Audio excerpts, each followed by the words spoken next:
How's it going, guys? My name is Zach with the Movie Castle, and today I'm really excited because we're going to be taking a look at Tombs of the Blind Dead from 1971. This is directed by Armando de Ossorio and stars Lone Fleming, Cesar and Maria Eleonora Arpon. And this is a movie that I first discovered years and years ago, like we're talking back in the pre-channel days. And this movie I had never heard about before. I had seen The Blue Underground on the Spine, and I knew that they put out some pretty cool horror movies. And then, man, you see this cover with these zombies on it. These guys look super cool. I picked it up, I watched it, and it quickly became one of my favorite semi-obscure cult horror films, and I can definitely recommend it. Right after I watched it, I looked up and then picked up the original 3 sequels, and recently on this channel, if you pay attention to my movie hauls, you know that I found out and picked up the later 3 sequels as well. So I figured, hey, I got all these movies, I've been meaning to cover the series for a while, I am long overdue on a rewatch for this thing, I really need to make a series of videos talking about it, so yeah, can't wait to cover all of them.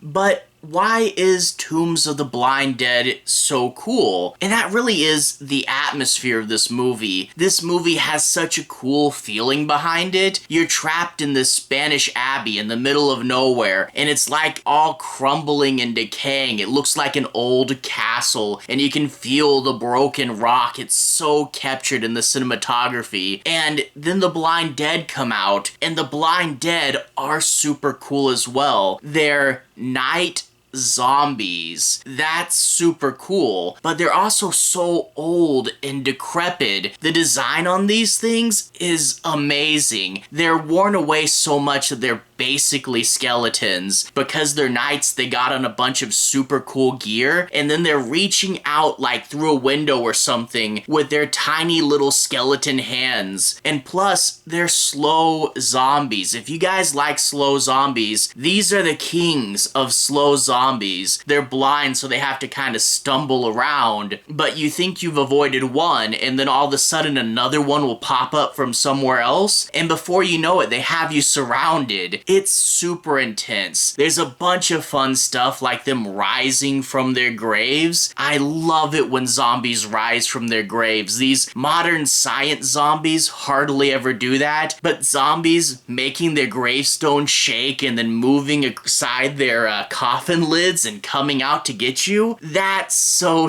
cool. And even though they're slow, you might think you can get away. They're knights, so they have zombie horses. These guys are among my favorite movie zombies of all time, and I absolutely love them. So yeah, definitely you want to check this one out. It is an absolute king when it comes to atmosphere, and I can definitely recommend it. But before we get ahead of ourselves, what's the movie actually about? I don't want to do any major spoilers, but without further ado, I do want to talk about some of the plot points and say my piece on them and do a bit of analysis. So from here on out, a bit of a deeper dive, but again, I won't ruin the ending or anything like that. Well, in this movie, we open up with a woman, and she is taking a vacation in this hotel. Well, one day, she's by the pool, and she sees her old boarding school roommate. They come over, they're happy to see each other, and her boyfriend shows up and says, hey, why doesn't she go with us on the train tomorrow? Yeah, there's a train segment in this movie that is awesome.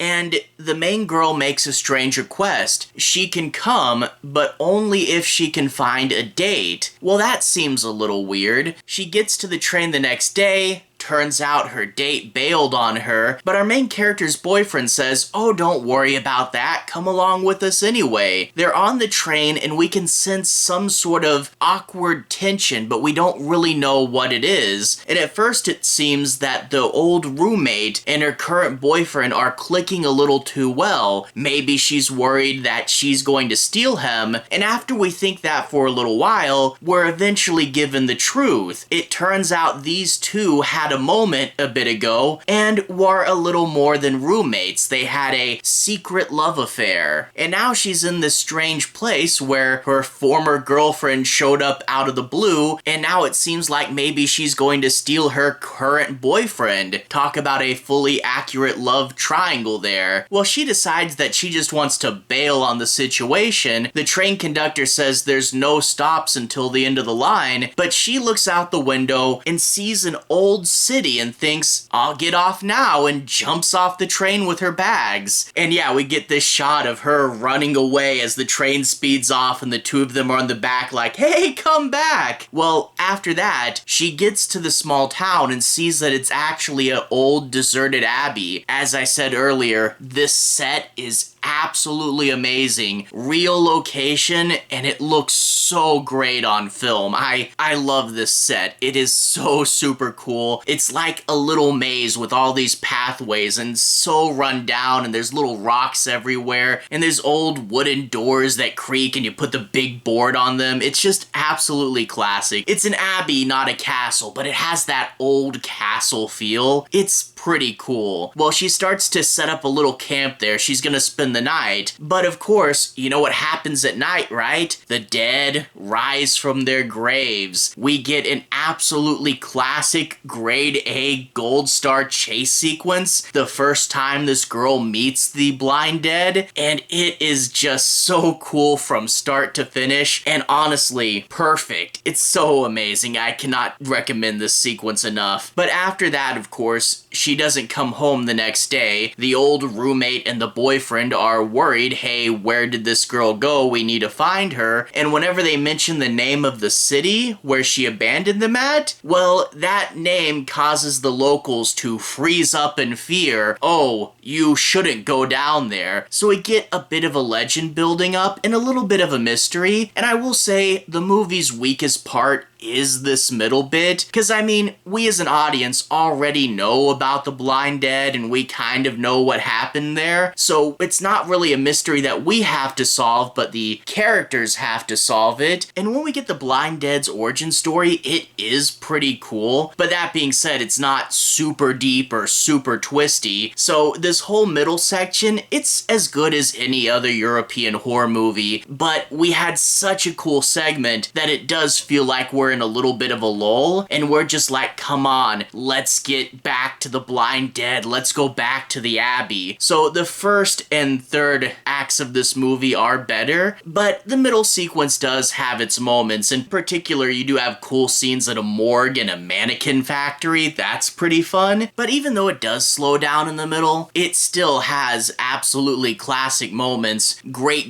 atmosphere, and a really cool beginning and ending. As I've been saying, the blind dead are some of my absolute favorite zombies of all time. This is a really cool movie, and I can't wait to cover all the sequels. I'll try to be doing one a week. And before I get out of here, I guess I should mention one more fun fact about the movie. If you're finding this video in my Planet of the Apes playlist, it turns out one of the American distributors decided to get a little creative with how they marketed the movie and tried to spin it as a Planet of the Apes sequel because, hey, you really couldn't see the decaying faces too well anyway. Maybe they were monkeys.